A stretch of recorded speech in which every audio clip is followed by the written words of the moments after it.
Komið sæl blessuð og velkomin að Rauða borðinu á þessu ágæta miðvikudagskvöldi. Ég heiti Björn Ólafsson og með mér Laufey Líndal Ólafsdóttir. Vertu velkomin. Takk fyrir. Þú ert nú búin að taka upp mest alla dagskrá dagsins og Einmitt. Og við höfum svona reynt að þreyja þorran í veikinda forföllum og öðru slíku og vonumst til þess að tímabundi þá dugi það sem við erum að gera, svolítið undirmönnuð. Einmitt.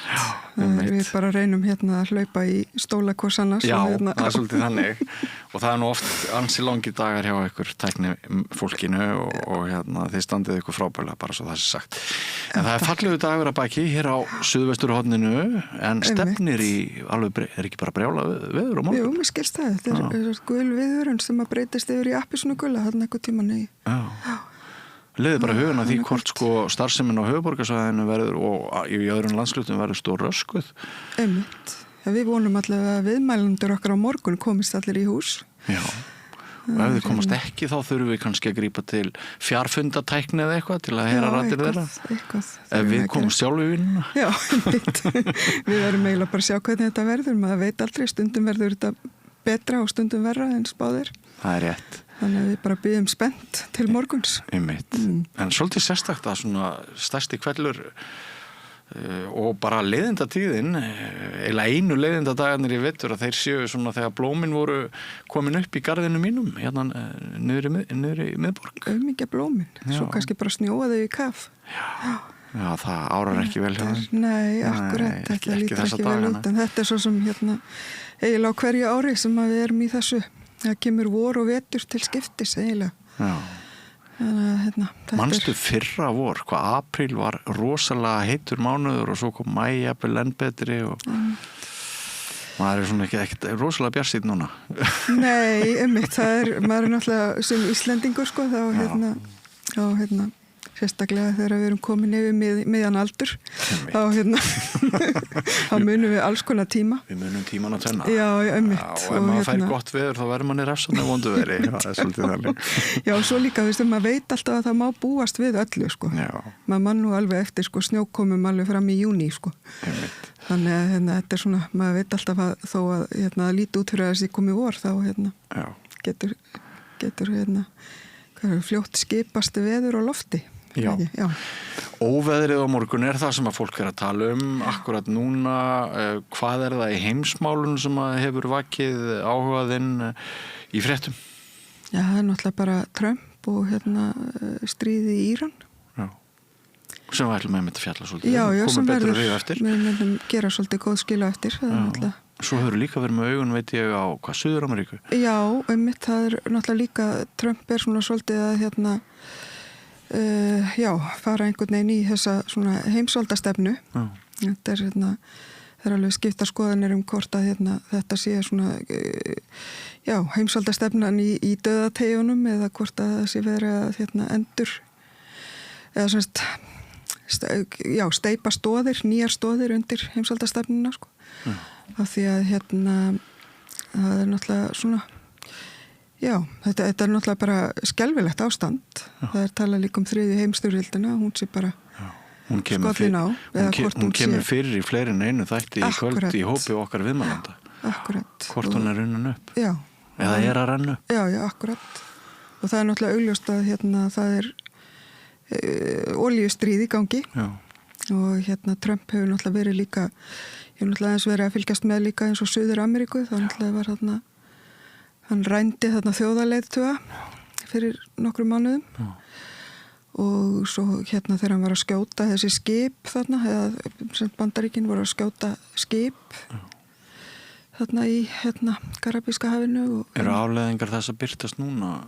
Já, hann er náttúrulega augljóslega að reyna að koma frá öllum þjóðarleiðtogum sem að hafa verið svona sem hann telur sér vera ekki hliðholla og það er til dæmis Kúba núna, það er viðskiptabann á Kúbu og hann er búið að stoppa allan innflutning frá, það var náttúrulega, Kúba var að fá olíu frá Venezuela og þar er náttúrulega allt rafmagnsbirgðir heimila og stofnana eru náttúrulega keyrðar á olíu og hérna ég veit að það var hérna svona floti, svona svipa og var þarna á leiðin til Gaza hérna brjóta þarna einhverja kví, þarna herkví.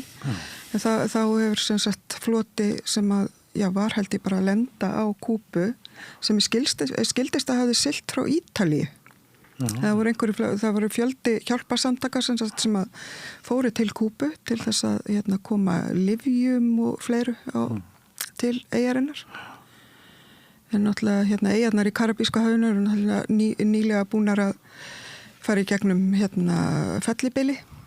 Þannig að það svona, þetta kemur svona svolítið ofan í það ástand að náttúrulega þetta eiginlega bara skelfilegt. En það einmitt hann hérna, það einn Íslendingur þarna, hann Eyjólfur Eyvindarsson, góðvinnur samstöðarinnar sem það þarna stattur. Ég ætlaði nú reyndar að ná á hann í gær en við náðum ekki saman. En hérna, við kannski fáum hann þegar hann kemur aftur til landsins. En hann stattur á Kúbu og hérna,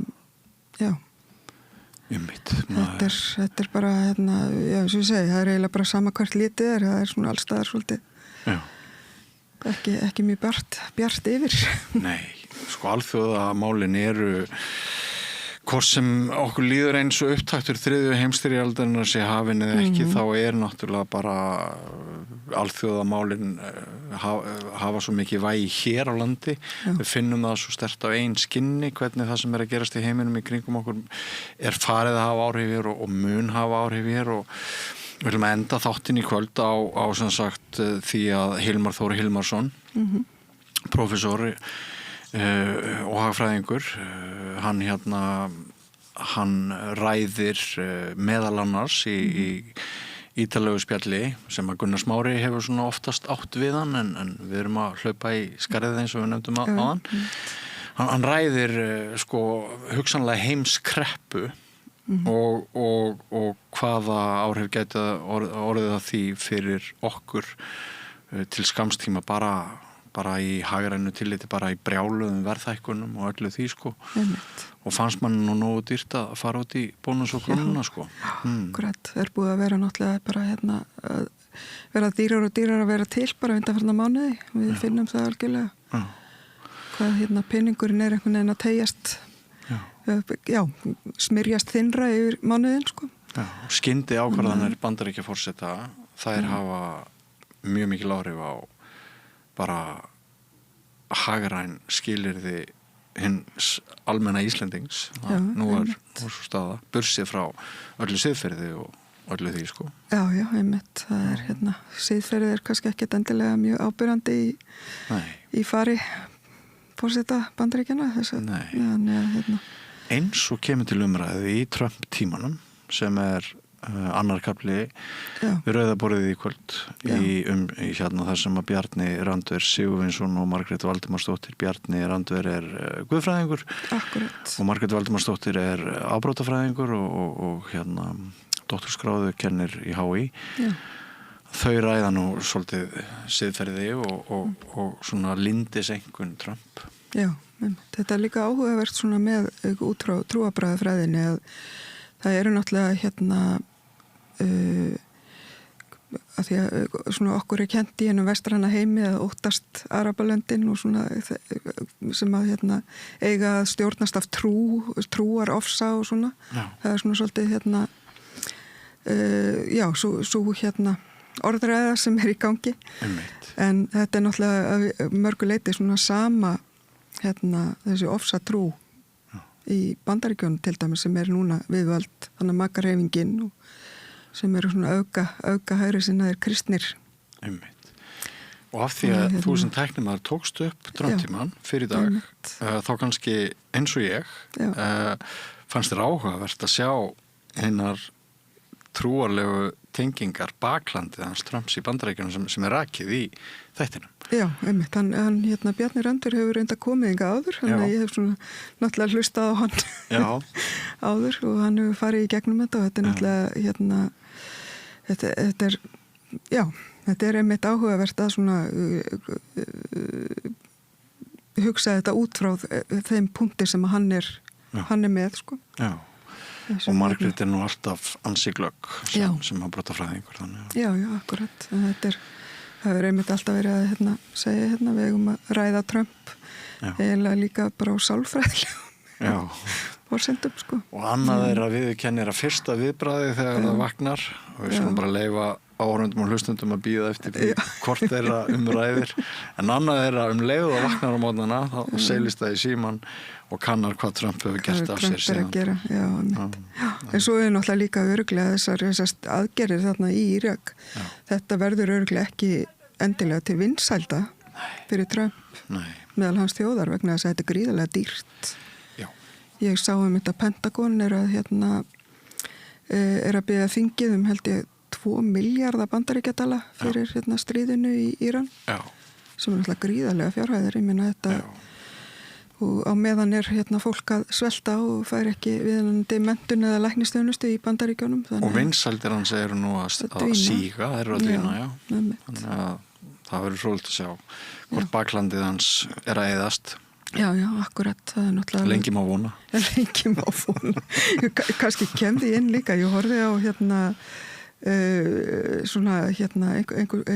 eitthvað brotur einhverju við hann Trevor Noah sem bandarískur stand-up grínisti en hann oft með ansi beittar greiningar samt en hann var að tala það sko að Disney væri búið að eyðileggja fyrir okkur með öllum þessum hamingjusömu endalokum og hann rekur það einmitt og sagði þú veist að þegar Trump kom fyrst sem sagt í frambóð og fólk nei, hann, þú veist, að því að það trúir alltaf á góðan endi og að vondimaðurinn vinnur aldrei og þá trúði aldrei neitt sko að Trump myndi fyrsta lagi verða forseti og í öðru lagi sko þegar maður orðin forseti að þetta myndi samt hafa einhvern farsalan endi en stundum bara hafa hluti þetta ekki farsalan endi þannig að þetta er svolítið skemmtileg tilgáta akkurat hún vekum hann svolítið til sinu hann sagði við þyrstum kannski svolítið að hafa fæturna á jörðinni og huglega að við þyrstum kannski eitthvað að gera sjálf til þess að Nú þátturinn reynsluboltar oft vinsælt efni vikunar hjá okkur mikið áhorf oft á það þá ræðum við fréttir og þjóðmál og fáum til að skoða gesti í dag það Viðar Eggertsson leikari, Ólafur Arnarsson blaðamaður og Margrét Tryggvadóttir formaður Rithöfundasambands Íslands sem hefjuleika á því að ræða forsíðu Moggans í dag Einmitt, það er mjög vel mannaður reynslubolta þáttur að öðrum ólöstuðum þetta eru oft mjög skemmtilegar umræður en einstaklega skemmtilegt í kvöld Já, ef ekki halda bara hlustendum áhorfendum í klemmu bara nóg fyrir þau fyrir okkur að vita það bara mjög spennandi þáttur Já, ég get alveg votta fyrir það Þú getur votta, það tókst hann upp En við viljum að hefja leik á máli sem að kannski varðar flesta landsmenn sem eru húsnæðismálin. Marino Geniálsson ráðgjafi hefur verið skipaður að ráðherra formaður stýrihóps húsnæði og við viljum að hefja þáttin á að ræða hvort róttækar breytingar eru handa við hornið. Það eru margir sem að kannast við Marino og hann var nú kannski þekktur eftir hrun og álitskefi mjög mikið í Silfur Egils og hefur oft verið með mjög glöggar greiningar og manni finnst þetta ekki alveg hefðbundið val á leiðtoga yfir svona stýrihópi. Nei. Er þetta ekki ágætt hjá hann og Ragnari Þór Ingólfssyni að gefa honum Jú, mér finnst það. Ég bara hlakka til að sjá hvað kemur út úr þeirri vinnu. Já, einmitt. Þannig að þakka þér fyrir samtalið og takk fyrir að taka upp alla þættina í dag. Já, þakka þér sömuleiðis, þetta er búið að vera góði dagur. Já, takk fyrir að standa vaktina. Og þakka ykkur fyrir að fylgjast með okkur, kæru hlustendur og áhorfendur. Rauða borðið sem þetta hefjast eftir andartak, fyrst auglýsingar og svo kemur Marino. Fyrir mér þá er trú að sleppa tökunum og treysta. Og það er rosa mikil drifkraftur í trúnni. Ég held að ef maður sér eitthvað verkefni fyrir sér og trúir því líka, að þá er það miklu líklegra til að verða að veruleika. Ég heiti Guðni Már Harðarson og ég trúi á minn hátt. Fatamarkaður vorstjörnunnar að Bólholti 6. Öðruvísi, skemmtilegur og ódýr fatamarkaður. Þar sem að það er ekki bara föt heldur allskins munir og svo er alltaf heitt á könnunni. Komið fagnandi. Opið frá 1 til 4 alla laugardaga og sunnudaga, fatamarkaður vorstjörnunar. Öflug verkalýðshreyfing lykillinn að öflugu samfélagi. Alþýðusamband Íslands samstillt barátta í þágu launafólks í meira en heila öld. Kennarar eru þrefalt líklegri en ófaglærðir til að halda áfram í kennslu. Börnin okkar eiga skilið fagmennsku og stöðuleika. Fjárfestum í kennurum. Kennarasamband Íslands. Samstaða skilar árangri. BSRB, afl í þágu almennings. Þú ert að hlusta á Samstöðina. Róttækt sjónarhorn á atburði dagsins.